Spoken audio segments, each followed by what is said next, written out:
how important is it for people to leave their hometown? Again, personally, I think that's the best thing that you can do because it gets you out of your comfort zone and it puts you into like a potential growth zone. And after you've already made it or you achieve some level of success, you can always go back if you want. So I think it's instrumental, especially if you're like not if you're struggling, if you haven't met your expectations in the first like 4 or 5 years of leaving high school or leaving college in your hometown. I think there's like, okay, maybe we should take a hard look at like, what are we doing here? Well, you definitely want to take that leap of faith because Yeah. it can only make you stronger and you get to reinvent yourself.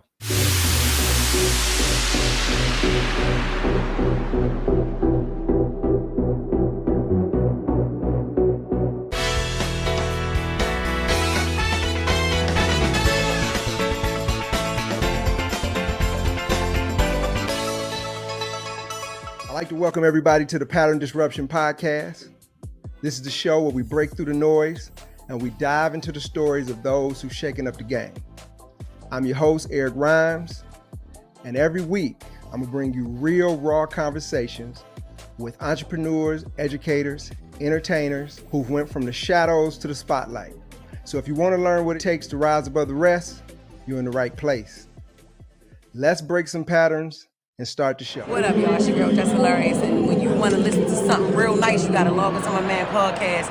What is it, y'all? Welcome to the show. I have a special guest. Johnny Shackleford will be on the show today. If you don't know who Johnny Shackleford is originally from White Bluff, Tennessee. He's a seasoned Navy professional with a remarkable 12-year career focused on submarine communications and cybersecurity. He enlisted in the Navy in 2012 as a submarine IT and gained hands-on experience servicing aboard the USS Santa Fe, where he honed his technical expertise over 4 years in 2021. He earned a commission as a submarine communications officer, a role that leverages his strategic communication skills to support mission-critical operations. Man, this is deep. Johnny also holds a master's degree in information assurance and cybersecurity, completed in 2023, underscoring his commitment to evolving within the digital landscape of national defense. Outside of his military career, Johnny has a passion for real estate.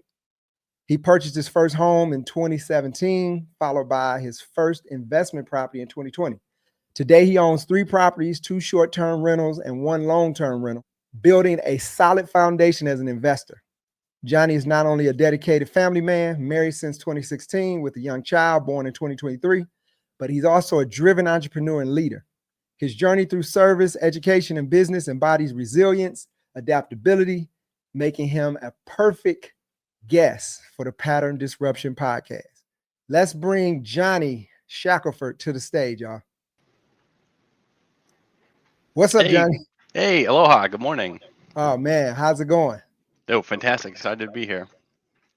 Okay. So I did my intro, but I would like for you to let the people know who you are and what you do. Yeah, I mean, I think you hit it pretty spot on. I've been in the Navy for 12 years, started my career as enlisted, and then commissioned about 9-10 years later.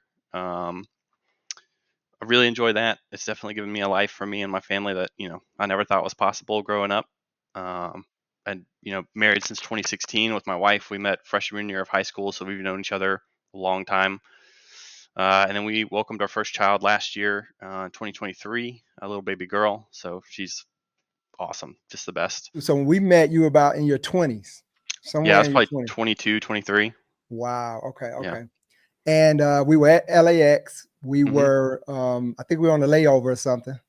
We got to talking and we exchanged numbers. Who would have thought that a decade later we'd still be here on a podcast and you be teaching me as well as the world how you, at such an early age, were motivated enough to not only go into the Army. Tell me a little bit about that.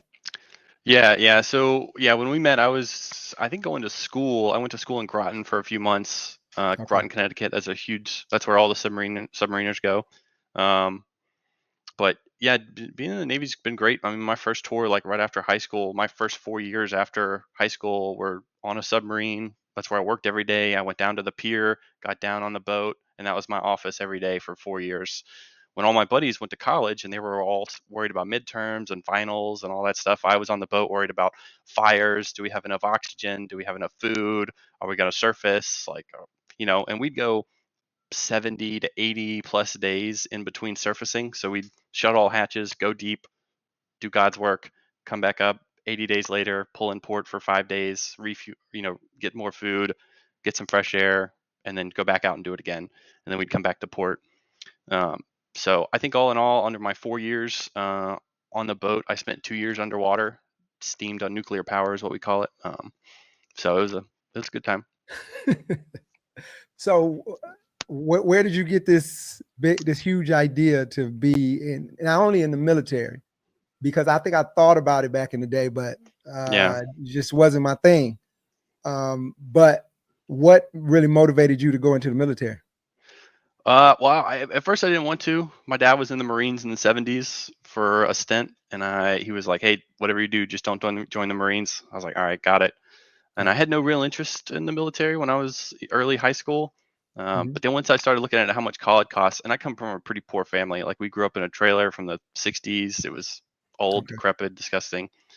And I was like, man, I don't want to go to college and take on all this debt for something that's not guaranteed on the back end. And so, and the colleges around Nashville, where I'm from, is all pretty expensive. And I wasn't a great student at all. I hated going to school, so my grades weren't great. So it's not like I was getting a lot of scholarships for that. Yeah. So I had a neighbor down the street from me who joined the military a year before. He was a year ahead of me in school, and he came back to the high school to do we call it RAP duty, but it's basically where you are in between duty stations and you come back to your hometown. You help the local recruiter, and they give you like 5 days of leave or something. And so I saw him. I was like, "All right, man, how's it going?" And he was like, "Oh, dude, the military's been great so far. I love it. I need to meet this quota, so can you just fill out this form?" I was like, "Yeah, sure."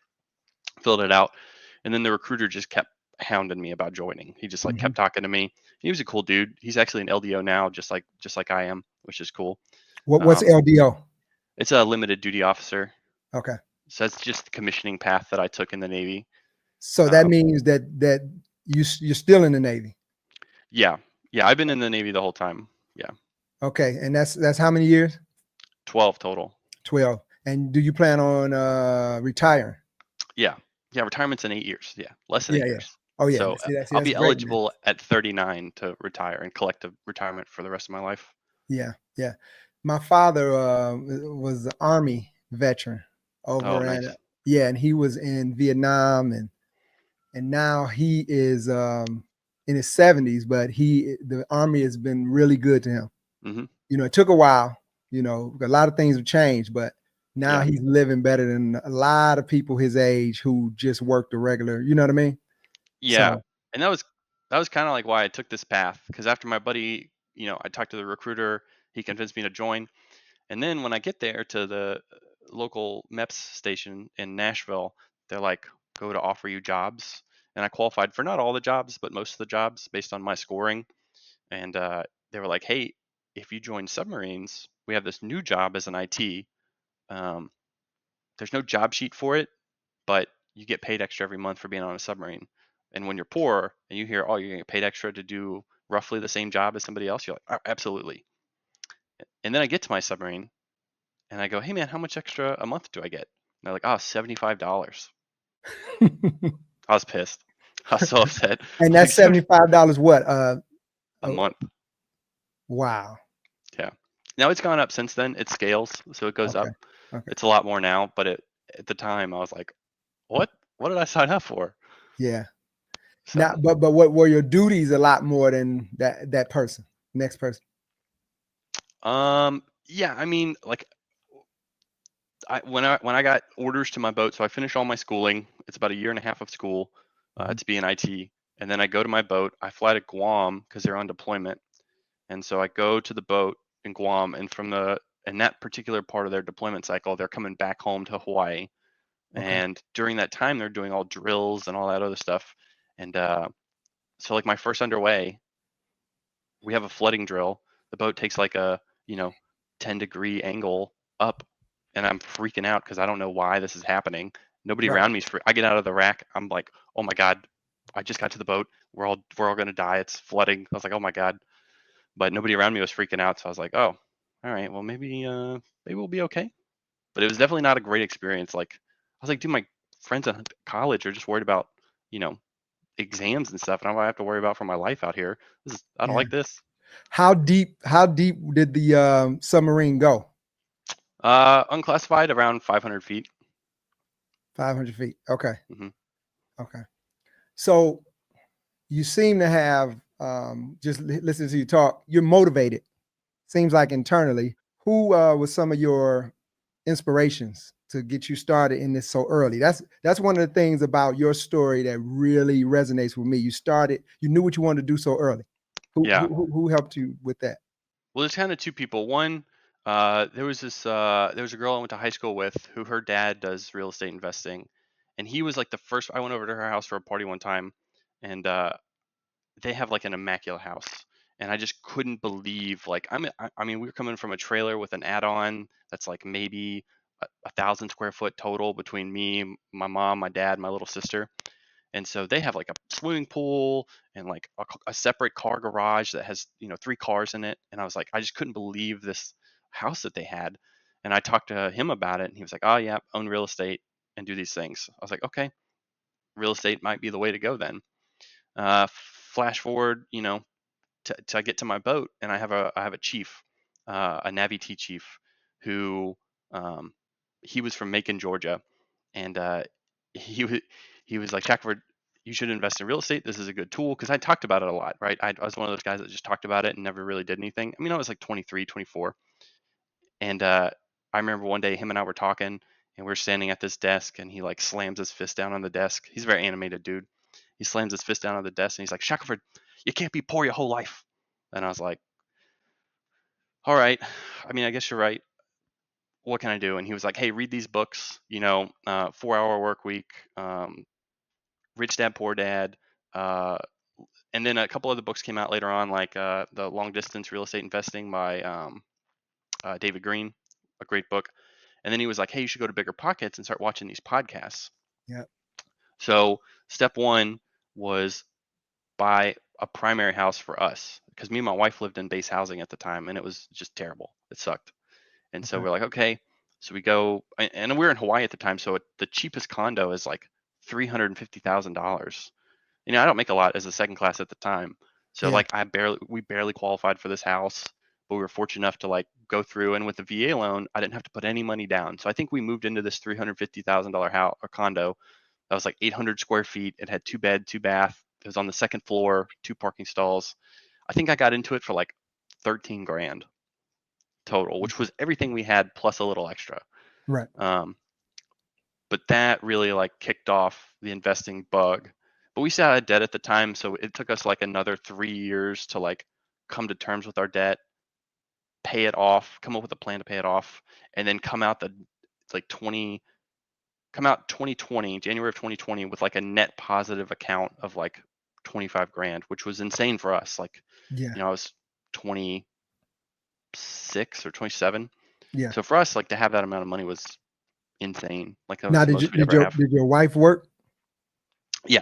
She Okay. worked. She was a teacher at a local elementary school here. Okay. Okay. So right now you're in Hawaii. Yeah, we're back to Hawaii. Yeah, right now.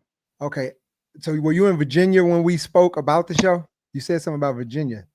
Yeah. I mean, I was in Virginia from 2021 to earlier this year. I moved back to Hawaii in April. Okay. Do you still have that home that you all bought? So the home here in Hawaii that we had, the condo, we sold that home in 2021 when we left. We bought our place in Virginia. We fully furnished the place because we left with nothing. And then we bought our second investment property. So in 2020, before we left Hawaii, we owned the primary residence. We bought that 25 grand. Me and a partner who matched our 25 grand bought a place in Gatlinburg, Tennessee, based off a show we saw on Bigger Pockets, episode Yeah. 364. I With remember when you did that. Avery Carl. Yep. So we watched that. was like, okay, we're pulling the trigger on this, bought it. And then when I was moving from Hawaii to Virginia, I went to visit the property. I met the next door neighbor and I was like, hey man, because this is the first time I've seen the property since I bought it. Like when I bought it sight unseen because we were in Hawaii and the military locked us down to the island. It was like, you are not allowed to leave under any circumstances. And Okay. so we bought it, couldn't go see it. So my sister went and looked at it. And then we saw it a year later, which was pretty insane for us. Hold on. Why were you locked down? Was it because of the COVID. COVID? Oh, Yeah. okay. Yeah. Yeah. I heard they were really rough on COVID. Yeah. They in didn't Hawaii. play any games. Yeah. Yeah. So Okay. But okay. I wanted to go back. You said it was episode 364. 364. Okay. Yeah. Because when we first started looking at real estate, once we paid off all of our debt and we started looking, you're kind of like a dog chasing cars, right? There's like so many options to like Yeah. wholesale, rehab, flip, burr. Like there's just so many options. And Yeah. so if you don't have like blinders on to like just pick this one thing, because all of them will work, kind of like a diet. Most of them will work if you just stick to it for long enough. Yeah. So that's kind of like what we did. I watched this video with Avery Carl, and this was before she was like, she's massive now, just absolutely insane. But she was like, hey, if you want to invest like me, give me a call. And she's from Tennessee, or at least invested in Tennessee. And I was like, well, I'm from there. Like, I like that. I like the Smoky Mountains. And so I called her. She talked me through everything, taught me how to do everything. And then we were able to execute. And that's kind of like what we did. Just put blinders on. I was like, okay, we're not looking at anything else. We're doing short-term rentals. We like the Gatlinburg. This is what we're going to do. And Gatlinburg is the popular, my camera keeps moving. It's the popular, like where everybody goes. It's Yeah. cabins. Yeah. Yeah, Okay. they get about, last time I checked anytime we're going to invest somewhere like a short-term rental, we'll look and see how many tourists they get a year. Yeah. And they get around 13 to 14 million people a year. And that number did Wow. not dip. That number dipped by about 500,000 during COVID. So like during COVID, we made hand over fist. It was insane. Yeah. And how do you go about managing the property? Because you're not in Tennessee. Yeah, so it's all self-managed. So we have apps that run like all of our automated messaging, automated reviews, and then everything is pretty much automated except for like the actual customer interaction. So like if they message me outside of like the normal, like, hey, welcome, here's the code, here's the house rules, all that stuff, then I answer on the phone. Okay. And is your partner, is he silent or she? He or she? He's mostly silent. Yeah. Just because I took on all of the responsibility because I was just grateful for him helping me. Like Yeah. him and I just played games online together. That's how this came about. Like we served on the submarine together, and then Okay. flash forward a couple years, we both are in separate places geographically, but we still play games together online. Mhm. And so I was like, hey man, this is what I'm thinking about doing. Not even soliciting for investors. I was just excited to like, hey man, we finally have enough money to do this thing. We're gonna go out and try and do something. And he goes, oh man, how much do you need? I was like, I don't know. Here's a place we were looking at, 20 grand, 30 grand. And he goes, consider me in. Just let me know. I was like, oh, okay. So those cabins are really how much did you get in for in the beginning? We bought it. We bought the first cabin for 308. Oh God, that was just Well, dude, we sold it that was last year insane. for 625. Wow. Yeah. And what made you sell? Well, we were trying to move markets because for us it slowed down a little bit, and so we Okay. were like, hey, I went to Myrtle Beach for a golf trip with my buddies last year, and I Mhm. was like, when we were in Virginia, so it's just a short drive down. I was like, dude, we should buy in here because this place is great, and so that's what we were positioning to do, but then rates absolutely took off. So we Yeah. were like, we just kind of put a hold on it and just waited. Now we're just kind of like waiting for rates to come down and decide what we want to do. Okay.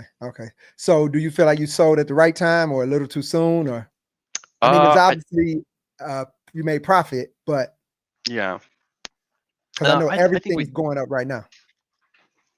I'd say we definitely sold at the right time. Like, I mean, we weren't trying to game the market or anything. We were just trying to like, hey, everything kind of looks good right now. Like maybe we're not at the top. We're definitely not at the bottom. Right. Maybe we should start this transition now. And it worked out great. I mean, it worked out great for selling. Like on the buying side, obviously not great, but Yeah. Obviously, yeah. Because and so okay, you sold that property. Do you have any short-term rentals right now? yeah. So when I flew back to that first property that we did sell, Mm-hmm. the first rental, when I met the next door neighbor, I was talking to him. I was like, "Hey man, how do you like living here? How's the community? How's all that stuff?" And he goes, "Oh, well, actually, the community and everything's great, but we're moving and we're selling our property. We have a real estate agent coming looking at it tomorrow." I was like, Okay. "Tomorrow?" I was like, and it's the exact same floor plan, exact same build. They're literally right next to each other. And Mm-hmm. I was like, okay. And me and my buddy were already in the market for another one. We were ready to buy. So I told him, I was like, hey man, do you mind if I come take a look at your house? I'd love to, throw in my hat as a candidate. And he goes, yeah, absolutely. So him and his wife took me in. They And showed me around. this is another cabin, right? Yeah, exact same. Okay. Okay. Yeah. Just the one next door. And they were older folks. They were like deep into their 70s. And I guess the Yeah. husband had fell a while back. So Mm-hmm. they wanted to move into a condo. So that way, in case any of them got hurt, they could easily get help. So, because Okay. the guy was real outdoorsy. And so when he fell, it was a big scare. So his wife was like, we're just going to move into a condo. So the real estate, I was like, hey, here's my phone number. Uh, when the real estate agent comes, just text me the price and just let me know. And they called me the next morning and they said, hey, here's our price. We want $399 for this property. I called my partner. I was like, hey, man, this is what they want. Do you want to do this? He goes, absolutely, let's do it. So we bought it right there. So are you buying these with your, okay. You're on, this would probably be a commercial deal, Mm-mm. or is this, oh, okay. Okay. So So, this is your VA. so the first one I bought in my name as a second home vacation home loan. So it's 10, at the time it was 10% down. Okay. So And that had nothing to do with your military background. no, my VA loan was, so the VA, you have to live in the house for a year. So I'm Right. obviously not in Tennessee. So, and I lived in Hawaii at the time. So my VA was wrapped up in my Hawaii home. Yeah. We buy the first cabin under my name with a 10% loan. And then my partner buys this house in his name as a vacation home at 10% as well, because I couldn't get another one like right next to Yeah. it. Right. So he bought it in his name, another 10% down. And that one we still own to this day, and it's doing pretty well now. Okay. Okay. And you still came in under market value, so that's perfect. You make your money going in. That's what they say, right? Yeah, and our goal was like for these guys, because I mean they were just an elderly couple. Like we were going to hassle a price with them, like they were trying to get enough money to Yeah. move.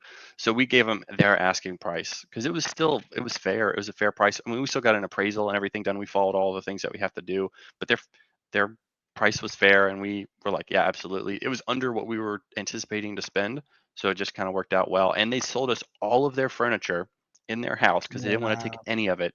Do you want to guess how much they sold us all that for? You know what? I'm an optimist. They gave it to you. $1. I It was see. a $1. Yeah. See? Yeah. So Yep. I always expect things to work out for me. So I was not going to give you a big number, Yeah. but I want before we go too far, I wanted to ask you. So they were living there. Mm-hmm. Okay. So I've never been to Gatlinburg. So people live there. Oh yeah. It's got a huge residential population because I mean a lot of these stuff are like Oh, out in okay. the sticks. So like these two properties are like 20 minutes from Gatlinburg. So like this is all like farmland, and they're building it up more now, but back then it Yeah. was a full 100% residential neighborhood, and now it's like becoming more. This particular street is becoming more short-term rentals. Okay. Okay, man. That sounds good, man. I think when you bought the first one, I reached out to you and said, man, you got to show me what you're doing, man. And you Yeah. were just inviting. You were like, man, just let me know when. And I Hmm. procrastinated. So I'm glad we're here to talk. Yeah. But okay, I want to talk a little bit about. So you said your inspirations were you talk. You know, I see you had stuff up about your dad, and tell me a little bit Mhm. about that relationship with your father. Yeah, I love my dad. I mean, he passed away when I was 21. It was like a year and a Yeah. half after I joined the Navy. It was like 2 months after I got to my boat here in Hawaii that I got the message that he wasn't doing well and I'd have to come back for a couple weeks to see that through. But Mhm. I love my dad. I think he was one of the smartest dudes I ever knew. Um, he definitely worked hard and he definitely instilled that in me. He just didn't like he could have done a lot more, but he just Mhm. didn't ask the right questions or even ask questions at all. And he had a rough childhood growing up. He was adopted. He hated his foster parents, so he was just kind of like existing to exist. Yeah. And I I don't fault him at all for it. I definitely am. I value the childhood that I have. It definitely Mhm. like shaped who I am.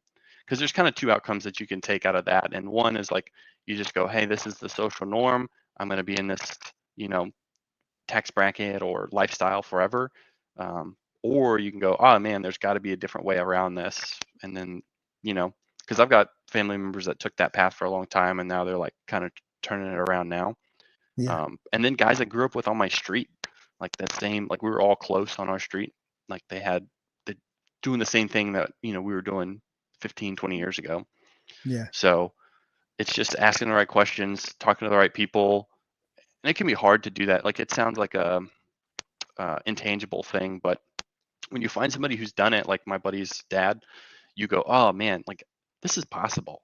Like this Yeah. possibility exists. How do I get from here to there? And you just like, you know, read books, talk to people, watch podcasts. Like Bigger Pockets for me was a huge game changer.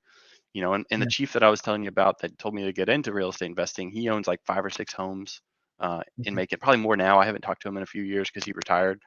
Um, Yeah. Yeah. I used to watch Bigger Pockets. My buddy Alvin.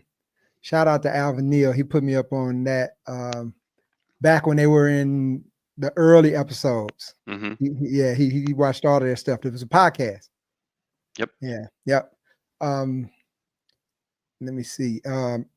So okay, so and then that's your relationship with your father, and I guess you said that you had two different courses that your family went. I guess it was your father's side, your mother's side. No, it was just like certain family members, like, but they just, I mean, my whole family's poor, like everybody, and Okay. so it's just um, that they're all doing better now. Everybody is in an upward trajectory right now. Yeah. It's just like I don't know. A lot of it is, in my opinion, is like not leaving your hometown, staying Yeah. around the same friends that you had, like doing the same thing. Like I do, I firmly believe in that. Like, you're the sum of your 5 closest friends, and so if you're all doing the same thing, you're going to be the sixth person doing the same thing that like all these Yeah. dudes are doing, like going to the bars on the weekends at your hometown, talking about the glory days of high school, or insert whatever it is. Yeah. Um, I agree. I think one of the best things I ever did was like when I went to MEPS or when I went to boot camp and they're like, hey, where do you want to get stationed? After school, I was like, I want to go to Japan. I want to go as far away from this state as I can go, as far away from Tennessee as I can go, because I hate it here and I don't want to come back. And so there's no submarine station in Japan. So they were like, all right, Hawaii is the next one. I was like, all right, boom, let's do it. And you left at 21 years old. I left. Yeah, I was 20. 20. Yeah, I turned 21 while I was in sub school. How many people from your hometown? What do you mean? No, I mean, how many people? The population. My bad. Oh. Our graduating class in high school was 190 people. So not Yeah, small. not crazy. Yeah. It's a lot bigger now because when you'll get to Nashville, dude, I mean, for you it's fresh eyes, but for me, like I've seen it grow over the last 20 years and it's insane how it is now. So it's starting to like trickle out into those outside areas where I'm from. Okay. Yeah, Nashville is crazy, man. Yeah, It I is love Nashville. yep, and you talked about uh meeting new people, asking the right questions. That resonates with me because the way we met, who would have thought? You know what I'm saying? Like Oh yeah, So yeah. we literally, over a conversation, we're sitting there waiting on our flights to leave, and we start talking. We exchange numbers, and just a wealth of information, man. I've watched you. I've watched you over the years. You said that you were saying that you were watching me over the years. You had invested in the book with my grandmother, and I was like, wow. And I think I remember that when I was packaging it and sending it to you. But yeah, it's been a long time, man. It's been a Yeah, long time. well, dude, I loved what you were doing because I think you were selling. I don't know, it was stuff at a gym. I know it was just like I knew you were just hustling, Yeah, and yeah. I was like, dude, that's so cool. Like I would love to do Trying to that. find purpose, man. Trying Yeah, to find exactly. purpose. And I thought that was the coolest thing in the world. I was like, dude, this guy's out here living his life. Like he's traveling a lot. He's like, this is a cool lifestyle. And Yeah, so yeah, like I had a lot of respect for that. And that's definitely like something that I wanted to do because I looked at like Amazon drop shipping and stuff. I just wanted to get out of the financial situation I was in yeah, because, I just wanted that like long term, like, 20 years from now, what is my life going to look like? Because 20 years are going to pass.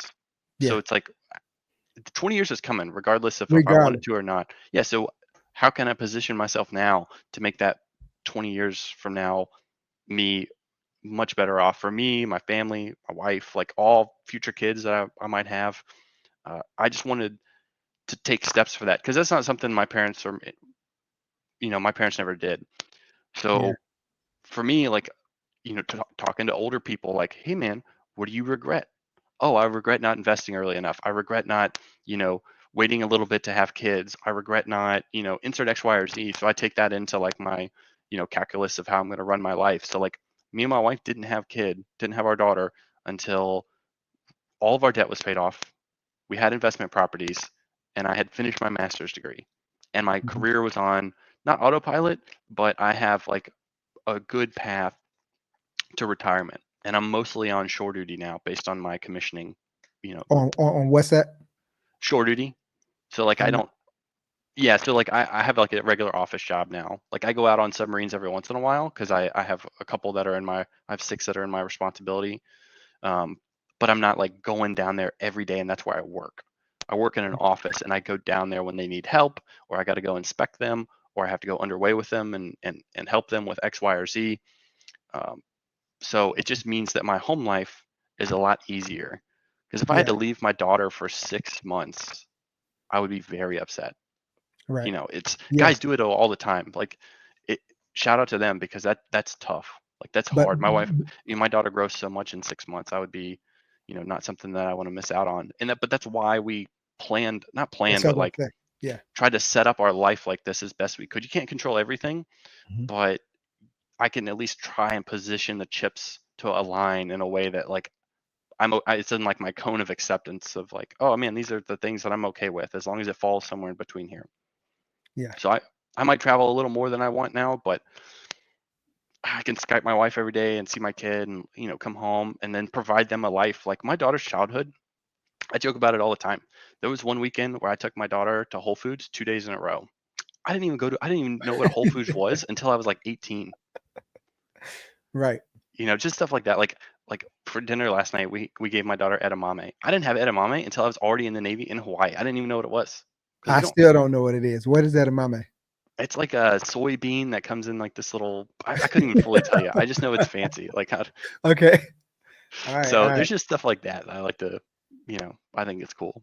Oh yeah. And you know, I was gonna ask you too about, you said something about investing. So hopefully did you get into the Bitcoin? No, I didn't get into Bitcoin. But I invest a lot into like my retirement fund, like my Yeah. Navy retirement fund. I invest a lot into there. And then my That's wife's like retirement. a mutual fund, like Yeah, yeah, yeah, yeah, yeah.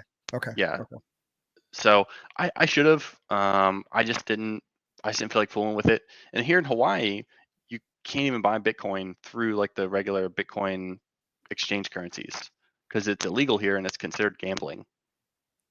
Oh, okay. So if you try to register with your Hawaiian information, they'll tell you no. It'll just say, oh, we're trying to come to your state soon, but because Hawaii deems it gambling and gambling's illegal here, can't buy. You one of the properties that you bought, it looked like it may be a short-term rental as well. It stood on like stilts on a Yeah, beach. Yeah, so that's our Texas place. That's in Crystal Beach, Texas. Okay. So that one, man, we had high hopes for that one, and it is not doing great now. But Why not?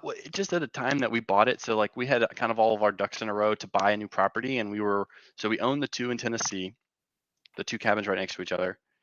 And in 2022, mid 2022, we had saved up enough for another purchase. And we're like, okay, we want to buy somewhere outside of Gatlinburg, somewhere where we want to go. And so like I'd never been to Texas, but I was like, I'd love to go to Texas. And based on all the comps that showed Crystal Beach data for like Airbnb, a 6-bedroom, it just made sense for us to buy there. Mm-hmm.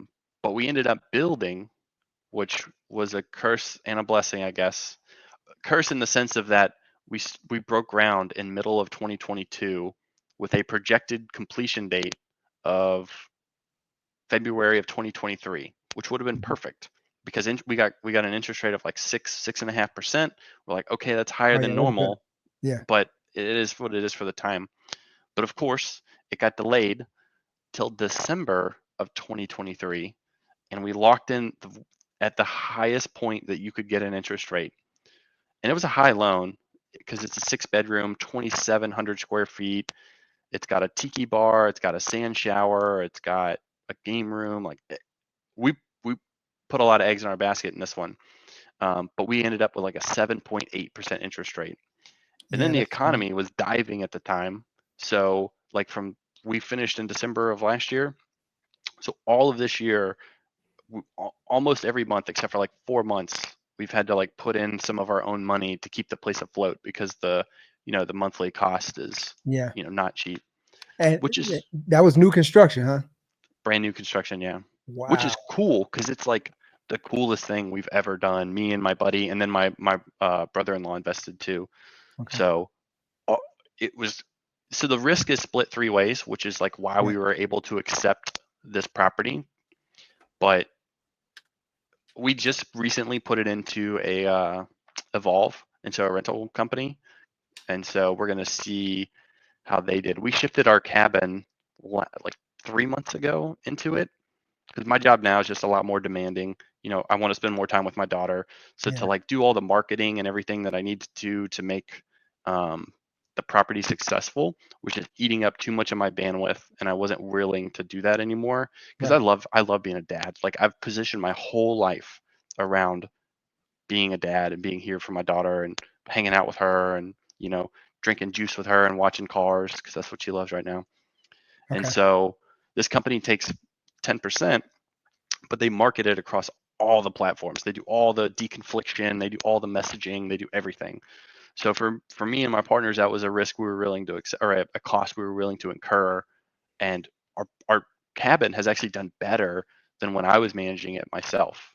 Because post COVID, things slowed down. You have to put more into the property, and we don't have those like Gatlinburg staples like hot tubs, pools, insane backyards, all movie theaters in our place. Like it's just we just don't have that. So to compete with those guys is challenging.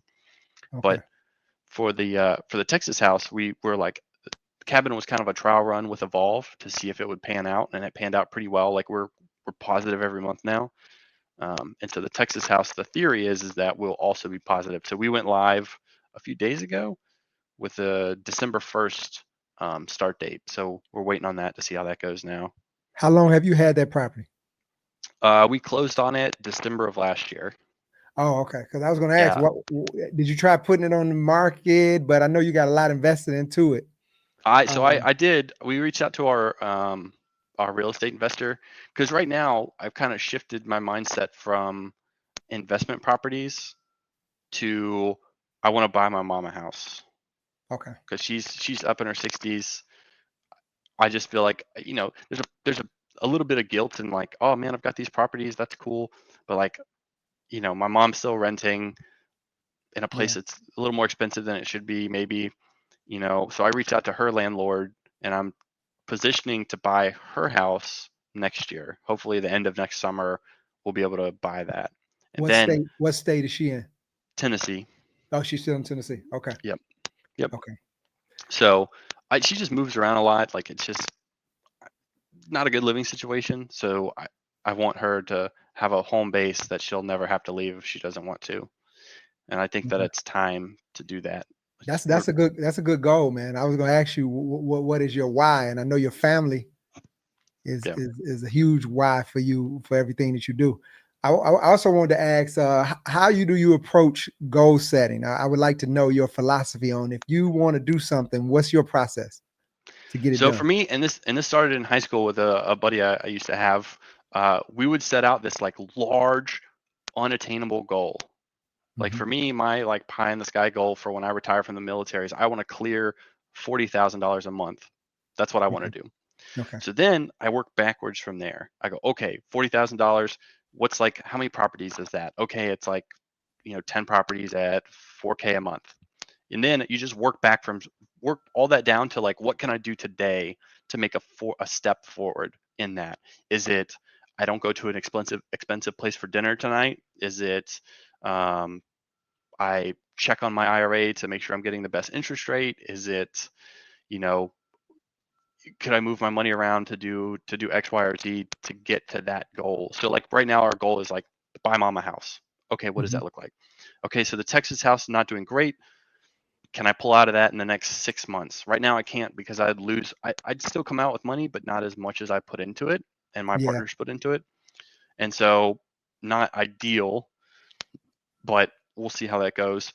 Other option is sell our cabin, but again, it's a very competitive market in Gatlinburg. So for us to get what we want out of it, it has to like interest rates have to come down. And so that's kind of what we're waiting on for that. But that's like our positioning to get to that big goal of like buying mom a house and then paying that off. So there's no monthly payment. It's just, insurance Yeah. and taxes. Right. Uh, and then, okay, we own a house in Virginia. So that house in Virginia, we owe about 350 on it. If we pay that off in the next 10 years, we could take home about 3K a month in rent off that property because the projections say, rent in that area will be like 33 or so. So set aside 300 for, capex, taxes, insurance, all that good stuff, and then take 3,000 or 2,500, whatever it would be. Like, okay, so my retirement is X amount. Whatever I get for disability will be an X amount, and then that property will be an X amount, not including any other investing. So like that alone puts me at like $8,000 to $10,000 a month, which is pretty good. Okay. Yeah, that's great. So now the delta is like, how do I get the rest of that 30?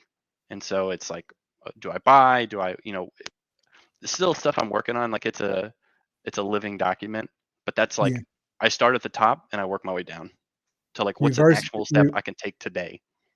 you reverse engineer. Yeah. Okay. Okay. How do you handle criticism or setbacks, especially from, you come from a small town, and a lot of times that can just be foreign to a lot of people that were around you. Do you get any negative energy from what you're doing? Uh, Not really. Yeah. But I mean, something I've learned in the Navy is that like if somebody's not doing the same like as well as you are, does it really matter what they have to say? Like, I don't really Yeah. care. Like, I had guys on the boat that would like, based on like how I qualified and stuff, I did okay. I did pretty well. Yeah. Um, and so guys that were doing less than me would be like, "Oh, that's stupid. You're an idiot. You're wasting your time. You should be, doing other stuff." And I was like, "Well, but the guys who were qualified more than I was, who had more than me, more time in, more everything else, were like, dude, you're crushing it. Stay on this path." Yeah. So it's like you gotta like check that floor noise of like, are these people doing better than me or worse than me? Because nobody doing better than you is gonna tell you unless they truly mean it and like you are messing up somehow. Um, what you need to do.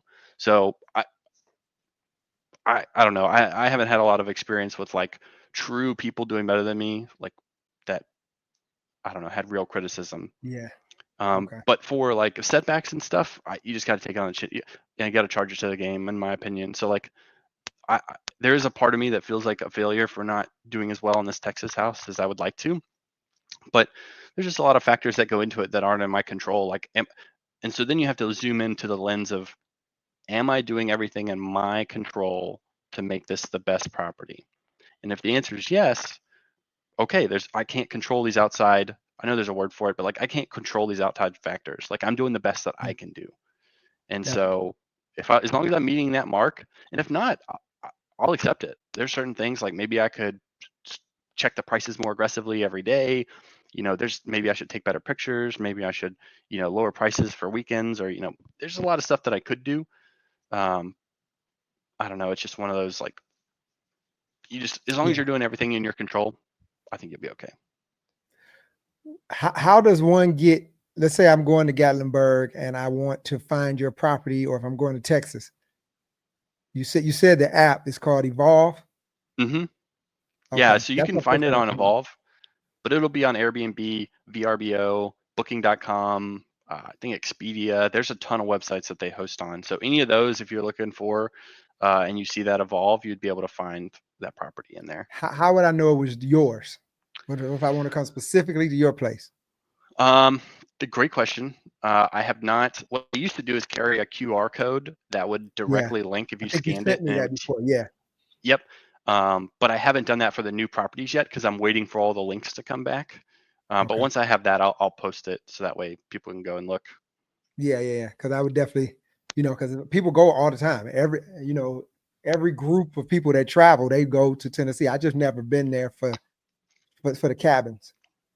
Yeah, it's a great experience. I love it. Every time I'm back in town, I go back and I spend time at the cabin because I enjoy it. Okay.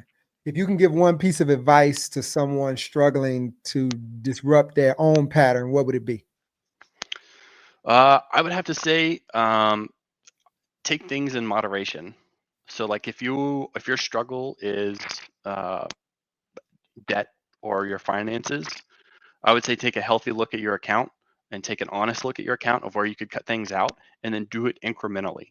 I'm not a fan of like cold turkey stuff. So like me and my Yeah. wife in 2018 or January 1st of 2019, I look back at all of our expenses for 2018, and I found like I hand jammed everything into an Excel document. It took me a couple days to get everything, but I found that we had spent $2,000 on going to the movies, Okay. which is insane. Like when you like at the time it didn't feel that way, but then when you like add it up, you're like, oh my god, this is ridiculous. So I was looking at like, okay, we were going like 7 times a month. Like we would go on opening night, then we'd go with our buddies on Saturday or Sunday to see the same movie because we liked it so much. And we were spending thousands of dollars, for the year of going out to eat and stuff. And I was able to math out like, okay, we were going out like 5 times a week. That's insane. It's like, okay, well, how about we cut back going to the movies to like 3 times a month, and then cut back going out to eat like 2 times. And so once you do that for a little bit, and then you get to like month 2 or month 3, and that's like your new norm, and you see how much you're saving, you're like, oh my gosh, I don't have to put so much down on my credit card every month. You can go, okay, I mean, what's one more time of not going out to eat? Like, what's one more time of not going to the movies? Do I really Yeah. want to see that movie? Like, I'm already paying $15 a month for Disney Plus or whatever. Like, can I wait like a month and a half for it to come out on stream? Maybe. And then, it cleans up fast whenever you start trimming off the fat. But I would say just don't do it all at once. Like, do it if you have to, sure. If that's your style, absolutely. This is just me personally speaking. This is not like a general blanket. This Yeah. is just how I approach things. Um, and then I would say ask questions. Like ask a lot of questions. Find somebody who does what you want to do, and just ask them. Like if you know somebody that owns like 1 or 2 properties and that's your goal, like just go talk Mhm. to them, see how they did it. Like most people are excited to share. Like I've sent my email that I sent you about how I bought my property. I probably sent it to 40 people, and I would say like 10 of those people have actually taken action and bought a property themselves. And some of them are doing better than You we sent are. me an email?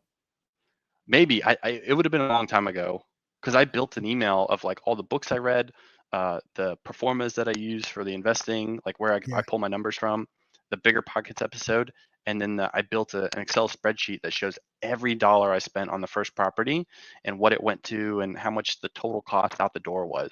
And I send that to everybody who wants to like know how I got into it. I'll You forward it to you if I haven't sent it to you already. Yeah, definitely. I would love to see it. You said that you weren't a good student, but it sounds like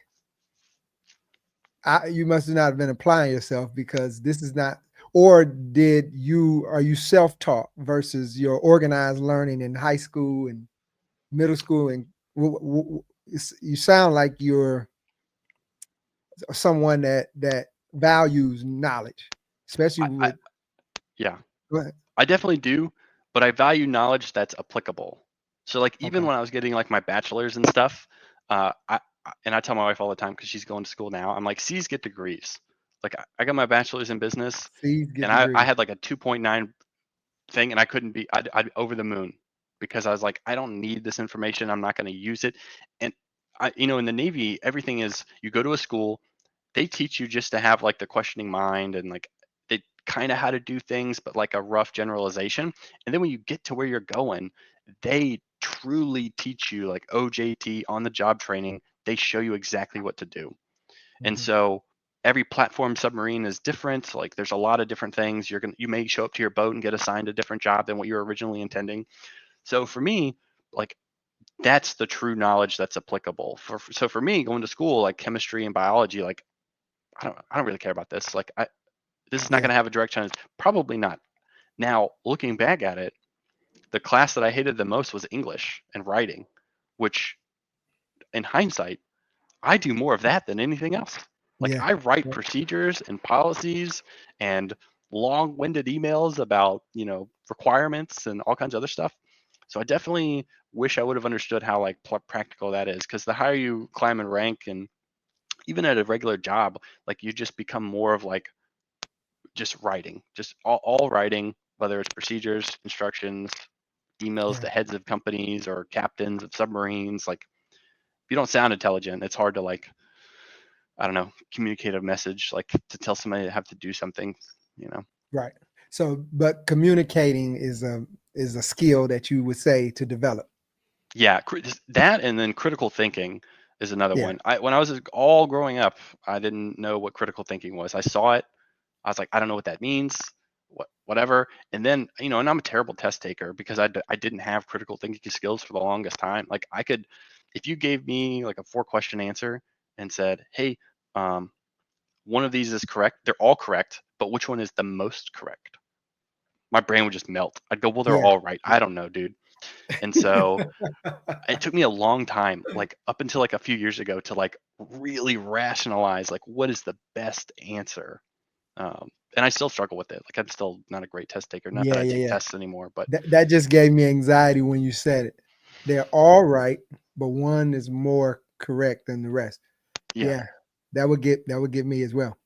Um, so are there any new skills that you're currently focused on improving? Um, Communication, Okay. just Yeah, being able to that's a communicate. constant. That's a constant. Yeah, Yeah. it's like a Yeah. never-ending thing because once you think you have it down, you'll come across a situation to where you've never seen it before, and then you got to communicate it. So like for me now in my current job, like I have to communicate bad news to people if they're like not doing what they're supposed to be doing. Yeah. And so if I have to communicate to their higher chain of command, I struggle with that a little bit because sometimes I like overdo it and sometimes I underdo it. So to find that like good medium ground is challenging for me and something that I definitely have to Yeah. work on, and it just takes time. Okay. Okay. A few more questions. We're at the top of the hour. What's next for Johnny? Is there anything on the horizon that's got you excited? Um, is it that could be you may want to fly a plane at some point. I wouldn't be surprised with you, buddy. Yeah. Yeah. Yeah, definitely. I'd say buy my mom a house is like the biggest thing that Okay. I'm most excited about. And part of me is ashamed it's taken so long to get to this point. But At now it's at, like, at 33, it's yeah, taking long. See, yeah, that's I what I'm feel that saying. way. It You're feels an that way. outlier, brother. You're an outlier. Yeah, thanks, man. Oh yeah. Oh So yeah. I just want to, that's like top of the list. And then, hang out with my wife and hang out with my daughter because my daughter's turning 2 next year. Mhm. So, uh, I got to start her IRA and then pack that out by the end of the year, Okay. and then just make sure she's set up. Okay. Okay. Well, um, what's the best piece of advice you believe that you received coming up? I It would could have have to been say from it one was, of your books too. yeah, it was definitely, and I don't remember where I heard this story from, but it was this guy worked at this company for like 30 years, and he was on his retirement day. Uh, he finally met the owner, and when he met the owner, he saw that the guy across the table was just another dude like him. Like that's no difference, just another dude like him. And so I've always like, since I heard that, I don't know where I heard that from. It was a couple years ago, but since I've heard that, I'm like, guys who do these like amazing feats and invest and like do so well at all these things are just other people. Like they're not anything crazy, but what they did do is take action. They Mhm. probably failed early and often, and that's okay. Yep. Uh, and read books and they studied and they like focused on the thing that they wanted to get good at. And so for me, I try to do that. I try not to like, oh man, that's too far fetched. I wouldn't be able to do that. I go, how can I get there? Like, and that's why I like that start with a big goal and then just kind of work your way down of like, what's an operational step I can take today? So, again, man, I wanted to bring you on because not only did you start so early, but you are inspiration to people, myself, but Thanks, to man. young people that are coming up. It's always best to start early, in any situation. Like you said, fail fast, Mm-hmm. because it kind of gives you what they call intellectual property, things that people can't take from you. Yep. In certain situations, you have something that, let's just say, even with submarines, like I don't even know the beginning, and you're already done with that. So Mm-hmm. I haven't started. So start early, take your bruises, and understand that failure is not final. Yep. It's not. Yeah, you're learning something with this property that you bought. I didn't know that it was new construction, but that's a whole nother animal with just designing that. Now you know how to design, do floor plans and Yeah. yeah, yeah, How to yeah. hold the builder accountable for certain things. And yeah, Yeah, on I kept timeline. a whole lessons learned thing on that. So that way in the Yeah. future, I know how to go into it, manage expectations, deal with setbacks, because that was setback after setback after setback. I mean, we were delayed 11 months. So, Wow. but because I didn't And- know any better, I didn't put anything into the contract that would penalize, the builder, or I just had to take it. He would just go, hey, it's going to take another month. And there was nothing. I'd have to pay Did money to take him to court, money I didn't have because I sank it all into this property. So, right. What leaving home? I have some huge news that I'm gonna be on the podcast. I'm gonna talk about it within in the next couple weeks. What? How important is it for people to leave their hometown? For you, what do you think? I, again, personally, I think that's the best thing that you can do because it gets you out of your comfort zone and it puts you into like a potential growth zone. Um, and after you've already made it or achieve some level of success, you can always go back if you want. Right. Like in my journey, like when I left Tennessee, I vowed to never go back because I just didn't want to do it. And I saw what my friends are doing. I was like, I don't want to do any of that. Absolutely not. But Yeah. now here we are 12 years later and we've, accomplished a couple things. We're like trending in the right direction. So my experience that I had throughout my childhood that I remember Tennessee as, which was rough, like no money, just struggling all the time, going to church drives to get clothes, having the church bring food to the house because we didn't have enough money, stuff, not having electricity for certain months or not having water for certain months just because we couldn't afford to pay it. Yeah. So when I think of Tennessee, I think of those things, and Okay. that's my experience. But now here we are, when I retire in 8, 9 years, I'm going to go back to Tennessee because I love it there now. Because now when I go back, I don't experience those things. Like Right. that's not what I associate my hometown with anymore. Um, so I think it's instrumental, especially if you're like not if you're struggling, if you haven't met your expectations in the first like 4 or 5 years of leaving high school or leaving college in your hometown, I think there's like, okay, maybe we should take a hard look at like, what are we doing here? Yeah. Yeah. I wanted to leave my hometown back in, I think it was right out of high school, but my grandmother, you to help and take care of her and my grandfather. And Oh yeah, yeah.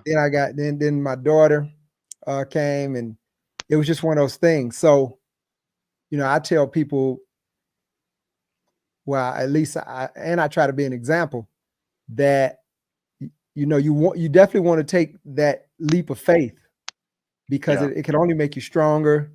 And you get to reinvent yourself. So Mhm. let's just say that you had a rough start. You used to get talked about, or you made some mistakes. You can reinvent yourself and be whoever you want to be when you go to a new place. Um, and another thing, as far as the military, what do you think about the military today? Would you want your son or daughter to go? Absolutely. Yeah. I Okay. I don't want it to be how it was for me, which was like a financially driven option, where it's like Yeah. that's really the only choice I had, unless I wanted to just work at KFC, which is where I worked at, before while I was in high school. Hmm. Um, I just don't want that to be like a financial. But if it is, if you're not, meeting the mark or the expectation of what you want, I think it's a great option. Like it gets you out of your hometown, it gives you a steady paycheck. You'll always have somewhere to live. It sets you up for retirement. Because 20 years in the military, I don't know any other job where you can work for 20 years and then retire and collect a retirement. That's at Yeah. least a couple of $1,000s a month for the rest of your life. Right. So for me, that's the best option you can do. And I've loved being in the military. I've had a unique career where I've met some of my best friends in my life through the Navy. I flew back yesterday from Arizona. Me and a buddy I met at my last command, we flew together and met in Arizona to play golf for 2 or 3 days. Like, Okay. friends that I'll Yeah. have for life. Lifelong Um, friends. Yeah. yeah, and it's cool because they're all from different backgrounds. They're all from all over the world, different countries, different Hmm. states, all different kinds of religious, political, everything. It's just Yeah. the most diverse bag you could possibly get. And it's cool because you all have roughly the same experience. Like you all go to boot camp or commission, or so you always have this like similar experience that you can always bond over. And Yeah. I've thoroughly enjoyed being in the military. I love it. I mean, the job's hard. You work long hours sometimes. Like when you're underway, probably working anywhere 10 to 18 hours, if not more. There were some days I worked 40 hours. Like it's just, it is what it is, but you are all together and can embrace the suck together. And so it really builds, like being on the submarine builds a camaraderie unlike I've seen anywhere else. Yeah. That's got to be So crazy. yeah, I mean, you're with the All same same guys. folks for, Yeah. a deployment, 6, 7, 8 months, whatever it is. Like you get close, you get very close. Now, I've And saw you in the ocean standing on a submarine, mhm, and just just the top of the sub, yeah, but for most people, you rarely see that. You see that on movies, yeah. and I just like, man, this has to be the most interesting guy. It was cool. Dude, I've done swim calls in between like Maui, Molokai, and Lanai. We surfaced in front of in the middle of all 3 islands in the Pacific and Mhm. jumped off the side of the boat to do a swim call. It was great. Okay, would you say that? So you only have an experience with the Navy, so you Hmm. probably biased. Your pop said don't go to the Marines. Yep. Have you been deployed anywhere? No Submarine combat. deployments. No, I No, mean no combat though. no, Okay. Okay. Well, no. that's great. Yeah, if submarines aren't doing combat, we're in a good spot. Because if submarines You were see, doing combat, oh, okay. Okay. yeah, Yeah. Well, man, listen, man, this has been a great hour. You know, are definitely other things I wanted to touch on. I like I said, I had a rough week coming up to this, so I just want to make sure I'm in a hotel. yeah, It's just, yeah. Glad you're feeling better. trust me, man. Trust me.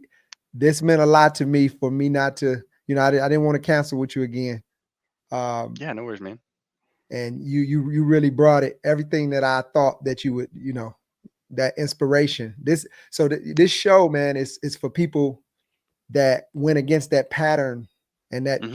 trajectory that a lot of their peers and society goes in, and you are definitely a definition of that. So I appreciate having you here today.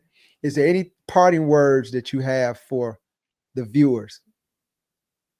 Yeah, man, just get out there, give it a shot, start reading some books. I think step one is always get your finances in order for anything, because that's once you get that sorted out and you've done everything with your, within your control to get that situated, it's such a relief. Like when you pay off that debt, man, and consumer debt seems to be just going up in this country. So if you've got it, just start working off paying it off. And I know it sucks. I get it. I've done it, and it's not great. How would you say pay it off? Because some people say pay the smallest car first, and Yeah, there's a lot of philosophies. I did it just based on whatever was the largest payment. Like I looked at like where all my income was going, and I picked the largest thing. Obviously not rent, or maybe like a car or something to do like a snowball effect. But I picked the largest monthly payment and then just paid that off, and then just snowballed from there. I know it could be a good option to start out with the lowest and then snowball upwards. yeah, But any option you take will get you to the finish line as long as you stick with it. and So take whatever action. you're comfortable with, yeah. Could be the highest interest rate, could be, lowest payment. So I know you don't have a course or anything like that yet, and you don't. Do you have a Johnny Shackleford business page where someone could come, or is it just your personal page? I'm trying to Yeah, see just how my people, because once people see this, they're going to definitely want to know more. There may be people that want your expertise and want to have you as a mentor. yeah. Uh, Email, it would be my only option. I don't really have anything. Part of me just doesn't feel comfortable like broadcasting out, hey, here's my thing. There's a lot of yeah. other That's good why I was stuff like, asking. yeah. Yeah, So there's a lot of other people that I learned from, like the Bigger Pockets. Avery Carl is a great option with the short-term shop. I think they're the best thing since sliced bread. And then there was one more. The 4 Hour Work Week is, I think, incredible. Never Split the Difference is a great book. I love that book. And then yeah, Bigger Pockets. But yeah, but email is definitely the best way to get a hold of me. And I'd be more than happy to answer any questions, send my, data that I have on my, for what I did for my first property, or just even be a sounding board for questions. Cause I know sometimes once you like say certain things out loud, things that you say in your head all the time, like, oh, I should pay this off. I should pay this off. What's the best plan? If you just talk to somebody about it, they may not even have any good advice for you, but at least you saying it out loud could be like, oh man, maybe I could do this thing instead, and get you in the right direction. And what's that email? It's John Shackleford, the number 7 at gmail.com.